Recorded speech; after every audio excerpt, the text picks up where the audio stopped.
know if you can hear it or not, but it sounds like the computer is not hooked up to the radio.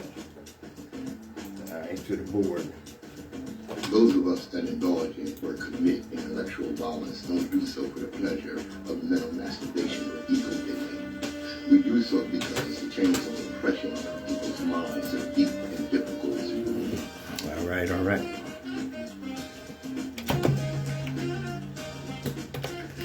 Good morning, my children of the sun. Welcome to the Open Eye. I'm your host, third eye optometrist, Patrice Gibbs, ready to get your eye open. Yes, indeed. I think I'm having some difficulties here, some technical difficulties. It seems like for some reason the computer is not hooked to the board, but that's not going to stop me. No, it's not. All right. I'm going to get it going here. All right. Oh, where my stuff at? Here we go. All right. We're going to get them started right up. Oh, no loud there. What are we picking up here? WHGE. Oh, okay. Oh, my voice is picking up. The computer is not picking up. That's all right. Let's get them started here. As I always do, every generation has its purpose. Ours is to reveal the truth and reverse the brainwashing. And that's what we do here on The Open Eye. I'm your host, third eye optometrist, Patrice Gibbs, ready to get them started. All right, let's get them moving right along. Oh, I got some stuff for you today. If you're on here with me, call your friends. Tell them that they better tune in. You don't want to miss this, okay? All right. As I often do, we discuss religion. You know, there are two types of people, religious people and people who deal with knowledge of self. And we must stop confusing religion and spirituality. Religion is a set of rules, regulations, and rituals created by humans which were supposed to help people spiritually. Due to human imperfection, religion has become corrupt, political, divisive, and a tool for power struggle. Spirituality is not theology or ideology. It is simply a way of life, pure and original, as given by the Most High. Spirituality is a network linking us to the Most High, the universe, and each other. That was from someone who really understood. Haile Selassie. Selassie I Rastafari is fixing, all right? You know, the term God didn't exist in Kemetic tradition. It is therefore not indigenous to African thought or behavior. In Kemetic truth, the highest supreme entity, the one creator of the heavens and the earth, all of nature and African humanity, was acknowledged and sensed by our Kemetic ancestors as Netir. The term God, its uses and application, was formulated in Europe, okay, and brought into Africa by Europeans whose criminal motive was to systematically remove all indigenous African concepts of spirituality that reflect a Netir root spirit.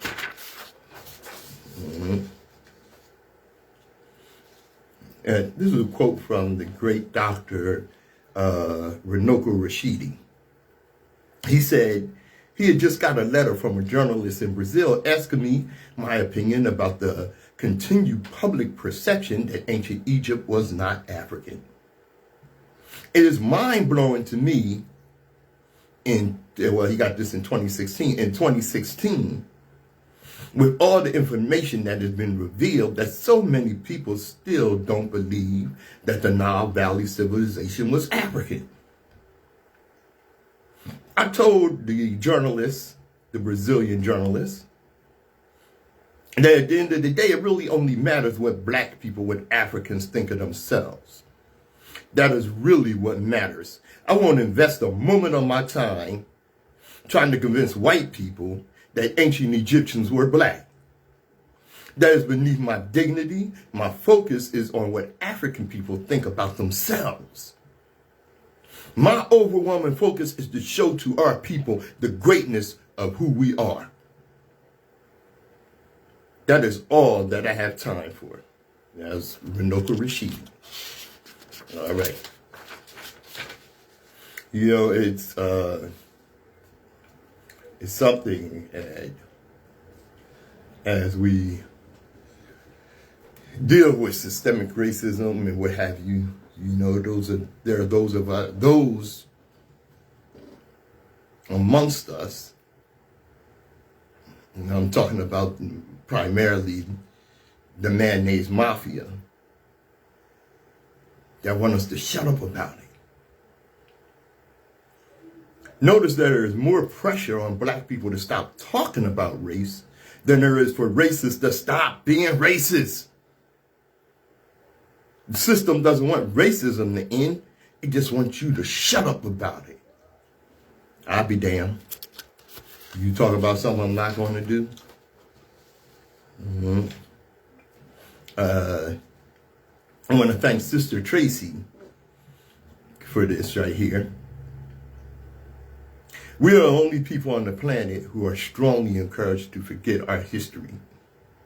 No other people are repeatedly told, that happened in the past, get over it. It is becoming so intense that in many school districts, it's illegal to even breach our story. I'm saddened that too many of us are satisfied with the whitewashed, distorted, superficial, and lies that our rich history is replaced with. The impact on our youth, who ultimately come into adulthood as we have, is immeasurable. We are systematically and intentionally taught that we are inferior.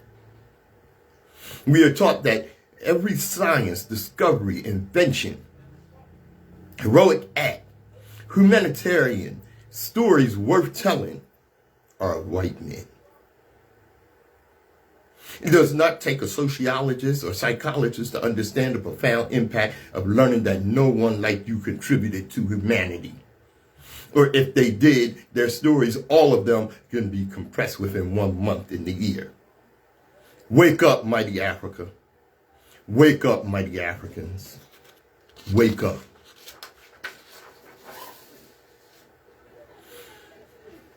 You know, that speaks to the fact that our history did not begin with slavery. I'll say that again. Our history did not begin with slavery. Long before we had any contact with the European, our history was glorious. We come from societies that were at the height of civilization. We don't even have to go all the way back to Egypt. We can go to the great Songhai Empire.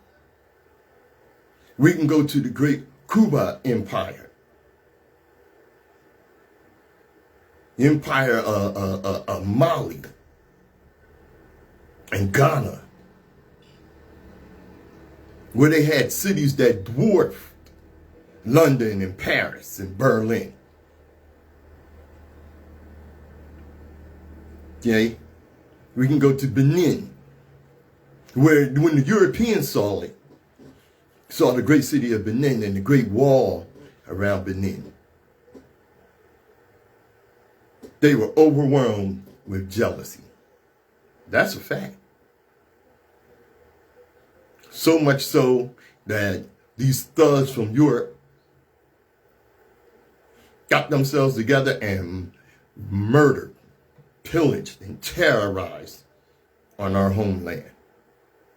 And don't think, it's something that we have so many people that think that, the European came in and he had the gun and this, that, and the other, and he just overran us in a couple of years or a few months or whatever. No, that is not what happened. Okay? Look in the mirror Oh, shoot, what did I do here? Oh. That is not what happened. The African warred against the European for 1,000 years before the European finally got a foothold. You know that in Europe, that's why Africa was called the land of the dark. Because the Europeans were going over there getting their ass kicked.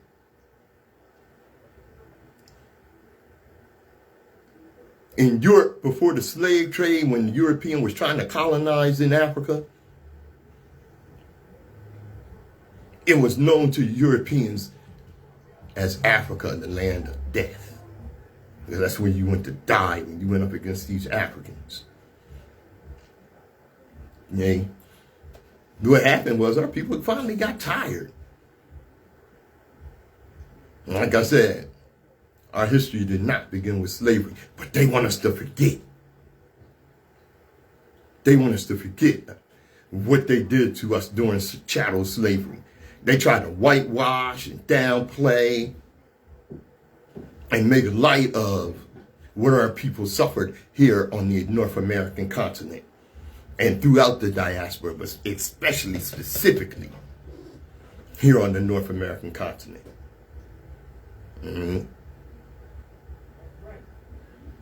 I can't forget. I can't forget because I feel it. My grandmother's screams of anguish when they sold her son haunt my dreams. I feel it. My grandfather's confusion, loneliness, and fear when he was sold away plays havoc with my esteem. I feel it. My father's wounds from the overseer's lash burn whenever I sweat. I feel it. My sister's moans of humiliation as she was raped by the slave master fills me with an anger from which there is no solace. I feel it. My brother's fear and weakness caused him to turn me into the slave catcher. When I tried to run away, he broke my heart. I feel it. And it's there every day. I can't. I won't forget. WHGE 95.3 FM. I'm going to play my disclaimer right quick here.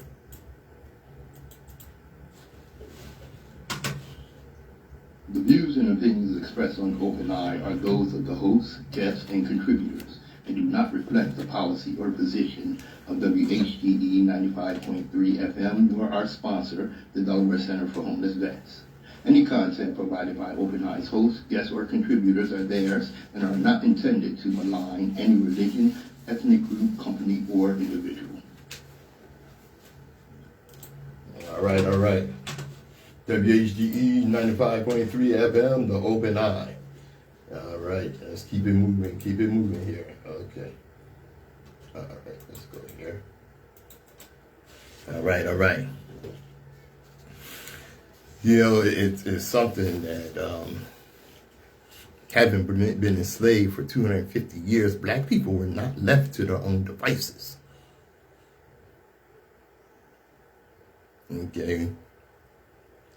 When we finally got off the plantation, they didn't just leave us alone to do our own thing. Black people were terrorized. In the Deep South, a second slavery ruled. Jim Crow. In the North, legislatures, mayors, civic associations, banks, and citizens all colluded to pin black people in the ghettos where they were overcrowded, overcharged, and undereducated. Excuse me. Businesses discriminated against them, awarding them the worst jobs and the worst wages. Police brutalized them in the streets. And the notion that black lives, black bodies, and black wealth were rightful targets remained deeply rooted in the broader society. Now we have half-stepped away from our long centuries of despoilment, promising never again. But we're still haunted.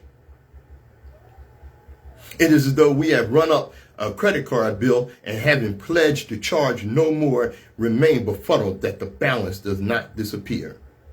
The effects of that balance, interest accruing daily, are all around us.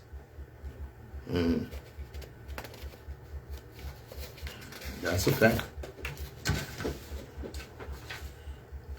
You know, America, love it or leave it. That's what they say. Don't be so quick to condemn the founders for slavery, which was just a flaw, not as significant as the liberty they framed that makes America great. Get the F out of here. Washington, Jefferson, Madison, etc. These men were monsters. They treated people worse than pets, kept them enslaved for generations in perpetuity, worked them to death, raped and brutalized men, women, and children. As bad as we think slavery was, it was a lot worse. We won't forget.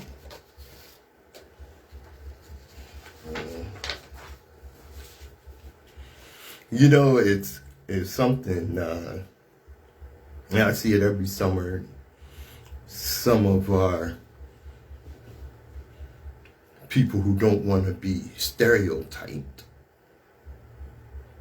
are very apprehensive about being seen with watermelons. Who doesn't love watermelon? Okay, now that's one of the tools that are used to stereotype us. You know, it's something about the early 20th century.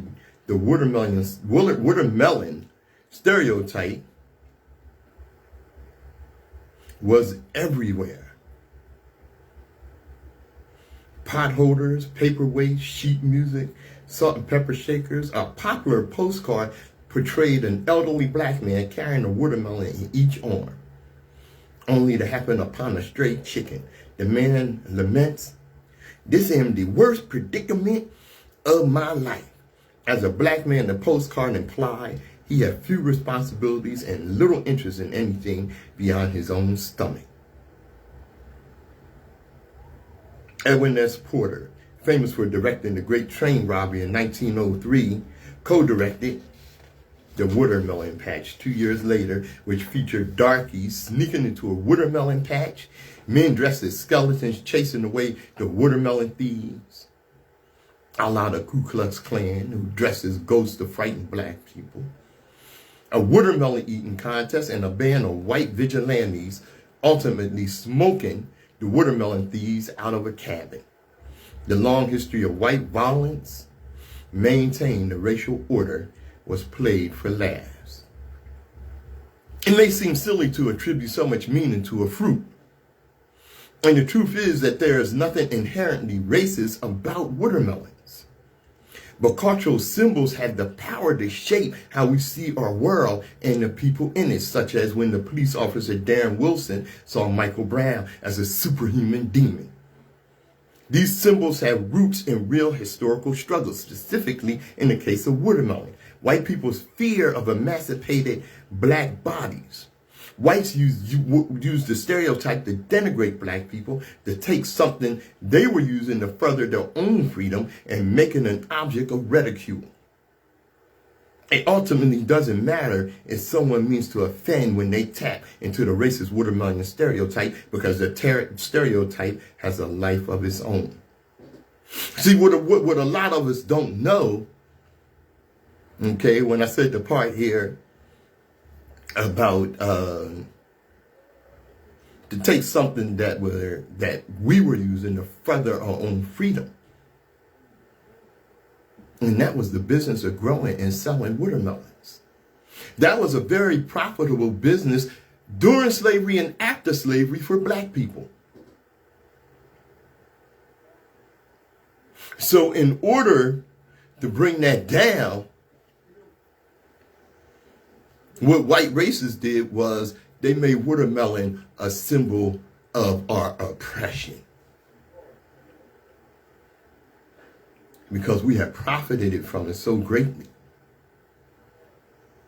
Now, you got black people ashamed to buy watermelon. It's a damn shame. WHGE 95.3 FM, the open eye.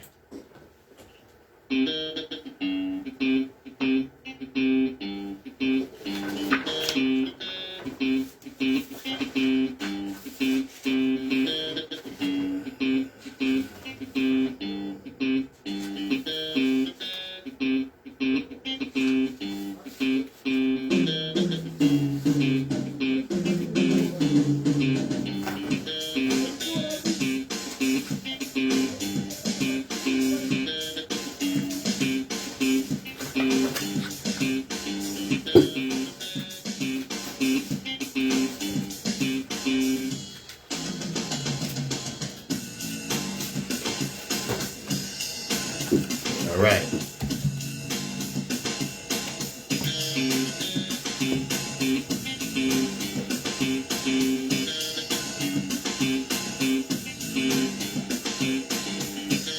WHGE 95.3 FM, the open eye. I'm Patrice Gibbs, your third eye optometrist, keeping it going. All right. Once again, thanks Sister Tracy for some things she posted, and thank a lot of others that leave me some things or post some things that I'm really adamant that our people need to hear about. Okay. Let me tell you something about the orange disaster. He was never ever a successful businessman. Yeah, that's what a lot of people feed into. You know, a lot of his MAGA followers and even some foolishness amongst black conservatives. He inherited $400 million and went bankrupt 7 times. That's not a successful businessman. Every commercial venture he launched failed miserably. He conned you into thinking that he was a success, which he was nothing of the kind. You know, you ever heard of a casino going bankrupt? A casino is a cash cow.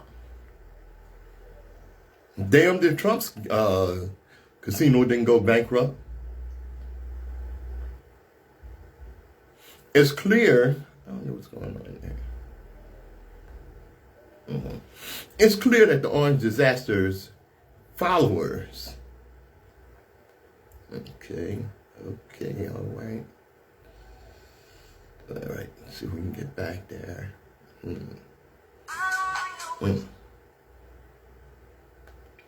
It's clear that the orange disaster followers are a cult. Get out of there, okay? That's really clear. And they are very dangerous because they can be spurred to violence and directed. Look what happened in January 6th insurrection. And he's talking about, the orange disaster is talking about if he doesn't get reelected, it's going to be a bloodbath. The thing is, and it's fortunate that Trump is not really that smart. He's not very smart at all. You know, he's really just a second-rate con man that had access to finance. You know, not even a good con man. You heard me say a second-rate con man. He's a showman. Trump is like a severely mentally ill P.T. Barnum, but with none of the charm. Comparing Trump to Hitler, that overrates Trump. He's not that clever nor that smart. Trump has no real understanding of the rudiments of political power or how to wield it. And that's fortunate. The main reason he still holds sway over the Republican Party is because the Republicans are corrupt cowards and fear his followers. You heard me right, they're corrupt cowards. Make no mistake, Trump is very dangerous and extreme white supremacist. Is he a third-generation white supremacist? But he would be a lot more dangerous if he had actual smarts. Thank God he doesn't. And it's for that reason, well, the fact that, Republicans are corrupt and dangerous, and his followers amongst the populace,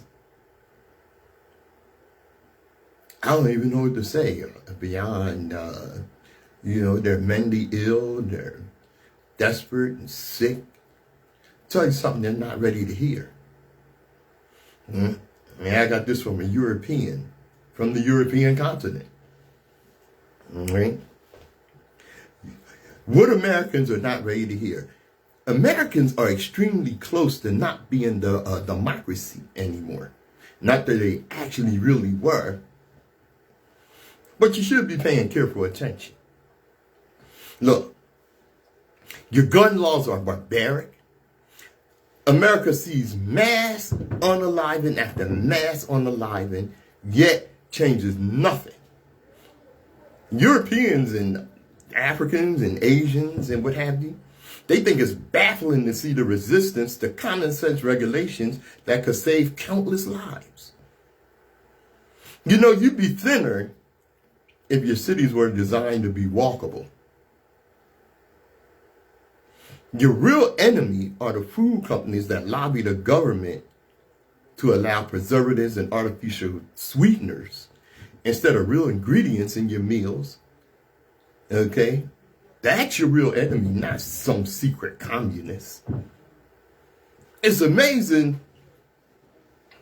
that, these right-wing Americans are still looking for the communist boogeyman. Socialism.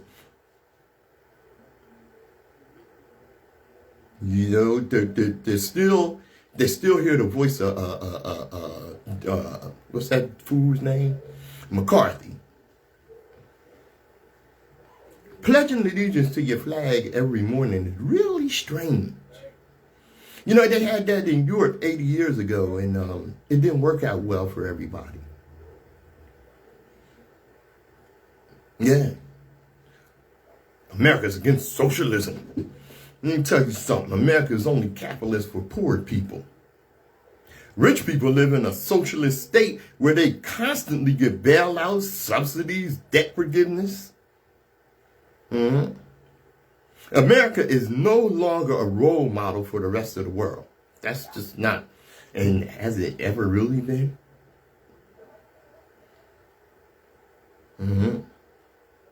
Working 80 hours a week is not something to brag about. You're a slave. 80 hours a week to collect a paycheck that you can't even live on.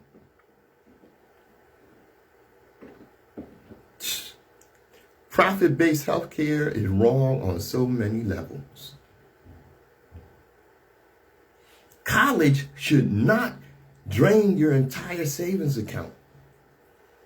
Your parents should not have to mortgage their home or take a loan out on their business for you to get educated.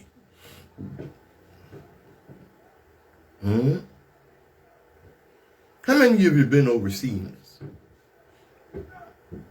See, we're used to tipping here. Tipping, the America's tipping culture it's a scam.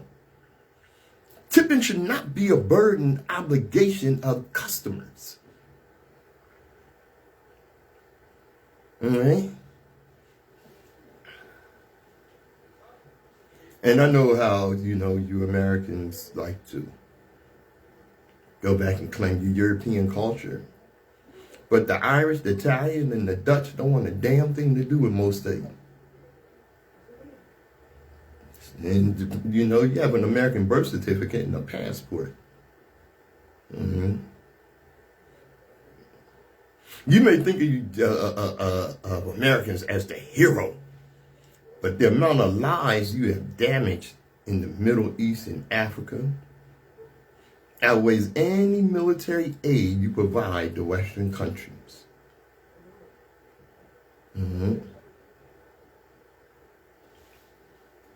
That's it.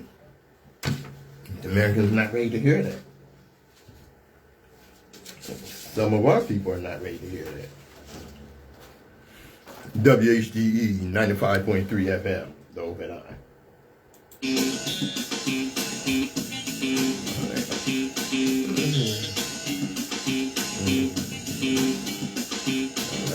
Working tonight.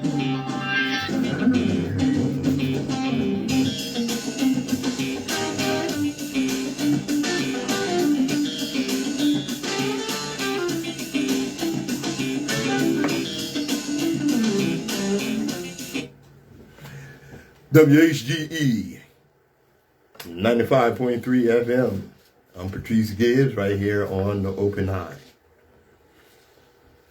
You know, I've talked about this before. You know what? No, I think I'm gonna hold off on this. Wait a minute. I'm gonna get with this. Here we go.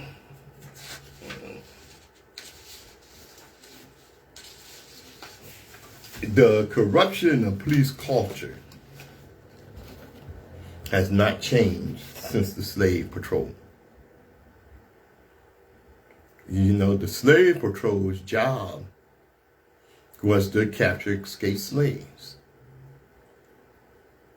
Of course, sometimes if they locked up on a freed black man, they go ahead and kidnap him and take him down south and sell him to a plantation owner. And then, of course, after slavery, the slave patrol became the police. The police primary job was to return the black man to the plantation, whether he committed a crime or not. What they did was they made our very existence a crime. It came up with all kind of crap with the vagrancy laws and what have you. Meaning, you know, during those times, if you didn't have a job or you were looking for a job and you didn't have a place to stay, or you were thought idle, because idleness is the devil's workshop, you're locked up, put in prison, and the 13th Amendment was applied. Slavery is outlawed except for those duly convicted of a crime. Take that duly part out. And they're still doing it. The slave patrol culture has not changed since we left the plantation. Police brutality is a term that encompasses more than just physical violence done to citizens. Brutal, by Merriam-Webster's definition, means cruel, cold-blooded, or grossly ruthless. Those descriptors can easily be attached to several egregious acts police officers commit against the public, like lying, escalating confrontations, and planting evidence. Let's take a moment to focus on the latter, planting evidence. According to our Tallahassee report, 56-year-old Calvin Rowley Sr. was pulled over by a 26-year-old white woman police officer named Kirsten Oliver.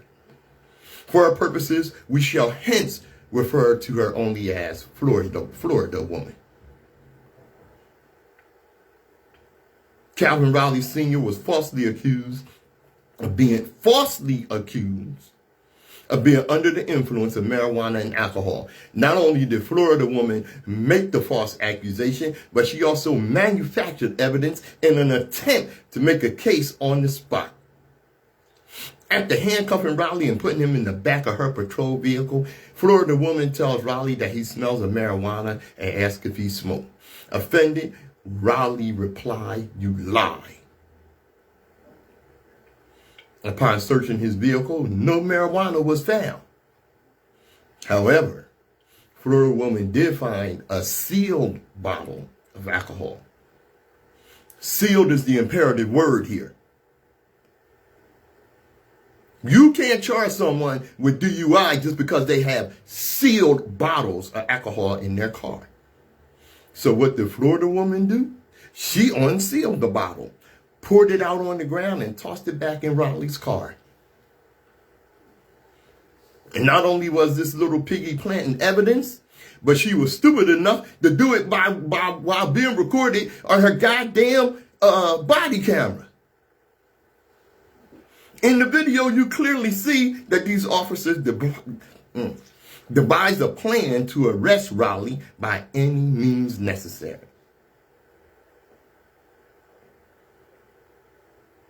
While Raleigh's license was suspended, officers had discretion on whether or not to arrest a first-time offender. Raleigh had only received a suspended license notification a few weeks before the March 7th traffic stop.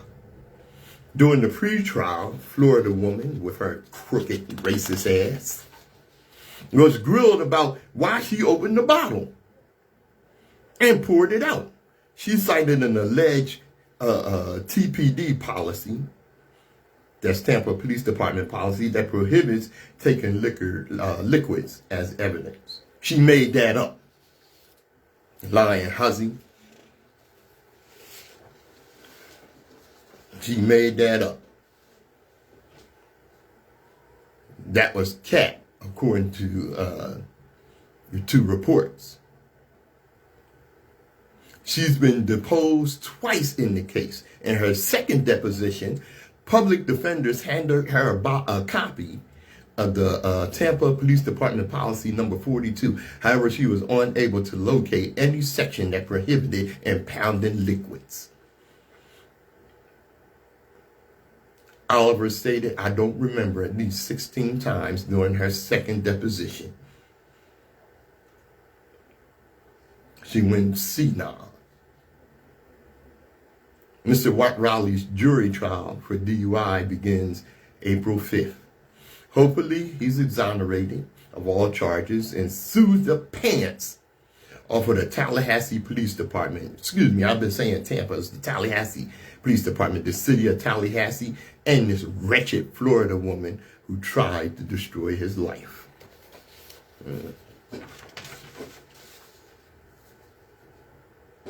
Well, we think police brutality stopped. Are you kidding? Not even. And how long have they been crooked?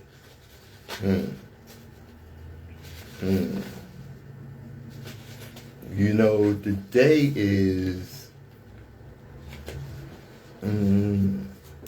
April the 6th.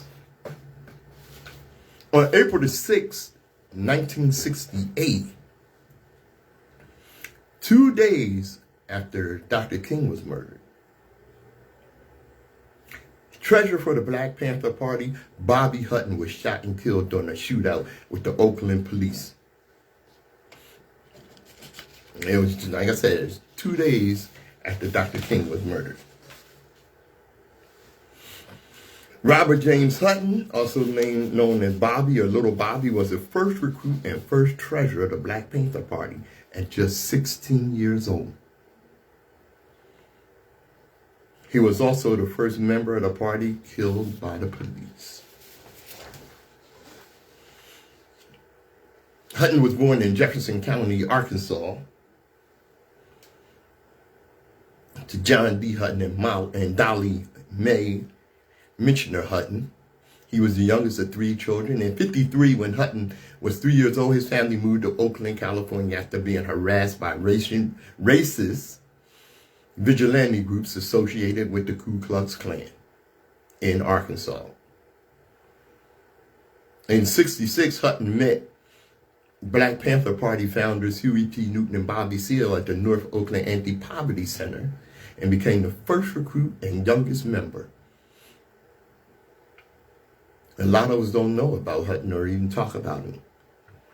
Hutton stated that he joined the party because he wanted to make a difference in his community and that he believed in the party's 10-point program. Look it up.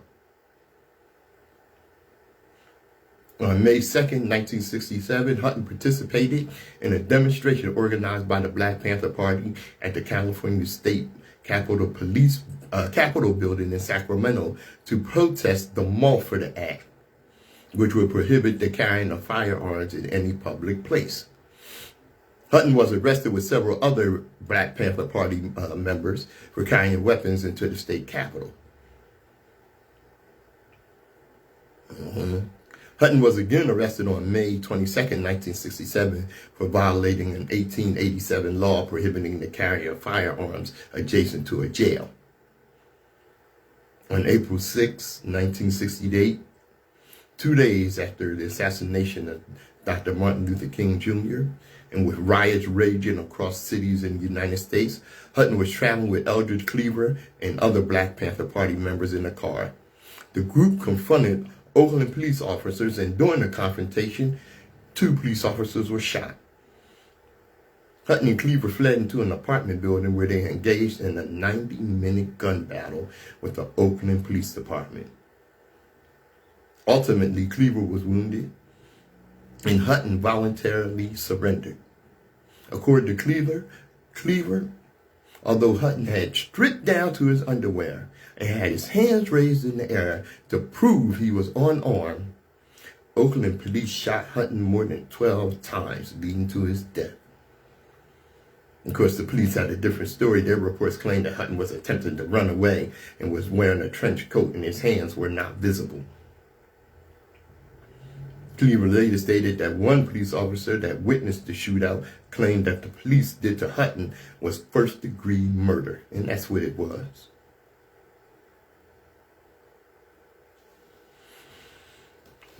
Bobby Seale speculated that the Oakland police shot Hutton, believing they were shooting Bobby Seale.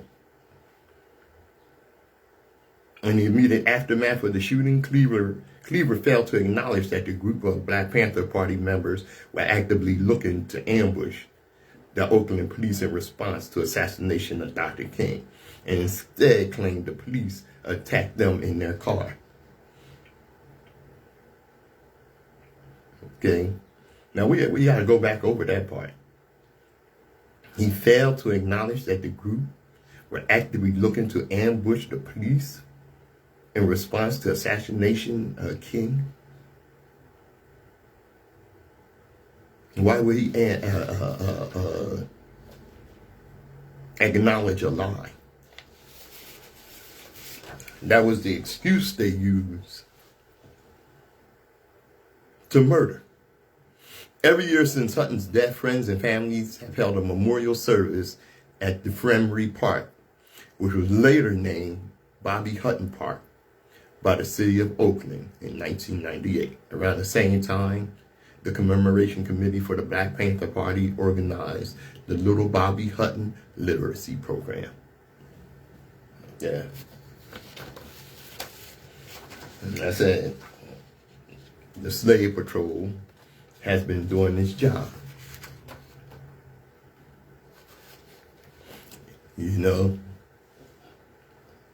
there's a message that is even now relevant that the police convey to Black people. Don't eyeball me, ninja. You know, there was a time when a Black man knew it was dangerous to hold your head up and look a white man directly in the eye. This gave the appearance that the Black man was being assertive and declaring himself the equal to white man. This could get you killed. The last thing a Black man wanted to be accused of was being an uppity ninja. You know what I mean? Because as a rule, that accusation was followed by a lynching. We were sure those days were long gone. Not so. What do you think stop and frisk is about? I thought that was over. Oh, no. No. Stop and frisk was about making Black people feel like second-class citizens, perpetually suspect. Since the election of the first Black president, white supremacy and bigotry has reared its ugly head with more boldness since the Civil Rights era. From the murder of innocent Black men to the gutting of the Voting Rights Act, followed immediately by voting suppression laws being enacted, to the even more aggressive and violent stance of police whenever in contact with Black people. The ideal second-class citizenship for blacks has been reintroduced and is being enforced with shocking alarm. You know, it's by some miracle of God that black people are not bitter, angry, and murderously vengeful.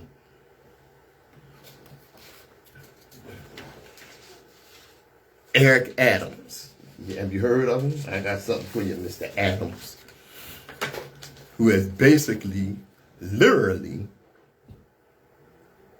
reinstated stop and frisk. The NYPD recorded more stops of New Yorkers in 2023 than it has in nearly a decade, and 89% of those who were stopped were black or Latino. This is pushed by Eric Adams, a Democrat and a black man, former police officer. There were 16,971 recorded stops by NYPD officers last year. That is the highest number of reported stops since 2015 and a dramatic increase from just 2 years earlier when officers recorded 8,000 stops in 2021. Okay? Here's the thing. Nearly 70% of those stopped were innocent. For many years, the vast majority of people stopped by the NYPD were people of color. But that already large percentage has increased recently. In 2023, white people made up just 6% of the recorded stops, while in previous years they made up to 9 to 10%. That's under a black mayor, former cop. You know, he was in an interview with one of the people of the Breakfast Club. Not a big fan of the Breakfast Club, but whoever his sister was, I think she's an African sister, she dogged his ass. She busted him upside his head, and she should have. It's so undeniable that we're heading in the wrong direction with very little to show for it other than police abuse. Eric Adams. Eric Adams has touted increased stop activity as a key ingredient to driving down crime, but that argument has been thoroughly disproven. As recorded stops fell 93% between 2011 and 2014, murders and shootings plummeted, and other serious crimes dropped significantly as well. Who's paying you off, Eric? And we on the air, some things I would say, all right? We're a long way from the bad old days in which hundreds of thousands of New Yorkers are stopped every year by NYPD, by the NYPD. It's undeniable that New York is heading in the wrong direction with very little to show for it other than police abuse. Eric Adams. Yeah, I got something for you right here. You know, during the first 2 years of the Adams administration, a larger portion of people were searched and frisked once they were stopped, 76%, than during the Bloomberg administration. Bloomberg was the one, it was actually Giuliani. He came up with this, but Bloomberg is quite famous for it. You know, what they call broken window enforcement. You know, 15% of those stops were between 15 and 17. The percentage of innocent people stopped has climbed as the overall number of recorded stops has increased since 2021. Eric Adams, former cop. Piece of crap. I did this last year behind those 5 police officers that beat a brother to death. I think it was in North Carolina. This is for you, Eric Adams, and other black police officers that think like him. Dear black officer, how long will you be in the house? Because us field playing folk had hoped that you would talk to the master about his cruelty. Your brother was hung yesterday. Couldn't you see his body swinging from the reposted web window in the attic where they kept you? Black officers, do you know where the origins of your profession are from? Your career path started as a lie and weight gain to catch your cousins on the run. You haven't been more than a private property patrol for hire. That's why you stand in front of the bank we just set on fire. I bet they denied your business loan too. Black officers, could you ask the master why they killed your sister? She always said, yes, sir, and yes, ma'am. Never raised her voice or her hands, except that one time she denied the master's advance. Black officers, could you stop turning the whip on your own people? Your master said they had to be punished. But do you even know why? Are you carrying your brothers to the furnace because they actually did wrong? Or the politics of the land would rather them die? Black officers, when you look in the mirror, do you see black or blue, civilian or civil servant, with no civility in your servitude? You must know the numbers. Over 50% black for nonviolent offenses, over 50% of mothers and fathers and daughters being ushered into a system that creates nothing but more problems. And it is you who escorts them to the noose. How does it feel, black officer? Black officer, have you read the new Jim Crow? Do you know exactly how private prisons grow? Is your conscience red line like the neighborhood you patrol? Black officer, when you see us across the perimeter line, do you make excuses for your position like, I'm just trying to make a living, yet building your provisions on the system that is financed by throwing black people inside a prison? Black officer, are you really fighting crime or a rich man's war? Do you feel the same anger when you get followed inside a store? Black officer, how long will you participate in the oppression of your own? I can't forget. Yeah. Oh, I'm not through with you yet. Okay, shut them down, but I ain't through with you yet. That's her. All right. The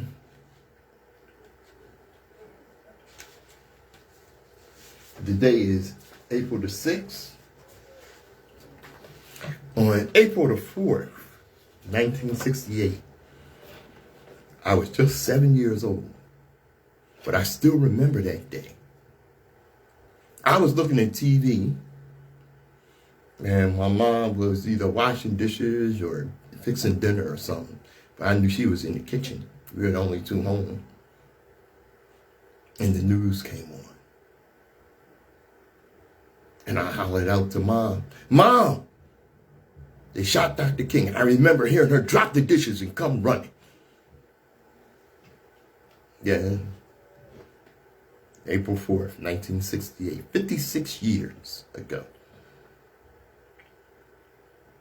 You know, at the time of his death, Dr. King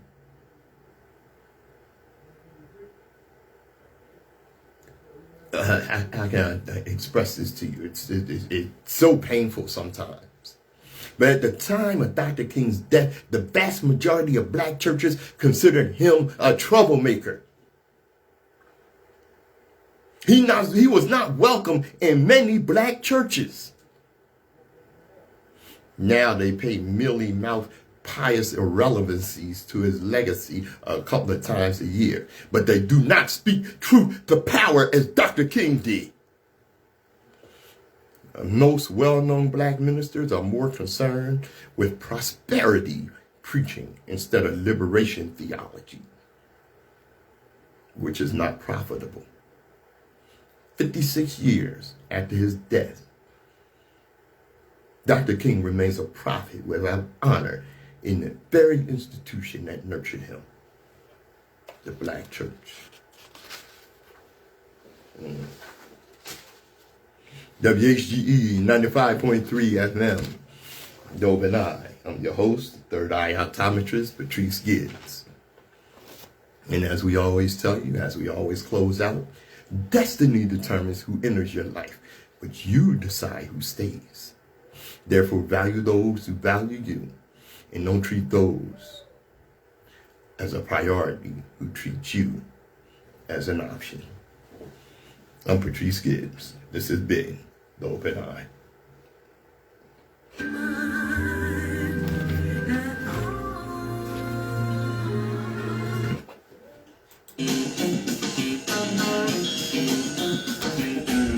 Hey, Cousin Sen, I see you there. Thanks for joining us. And as I always say when I close out, global African supremacy. Because the world was a much better place when African rule is coming. WHGE 95.3 FM, The Open Eye, Patrice Gibbs.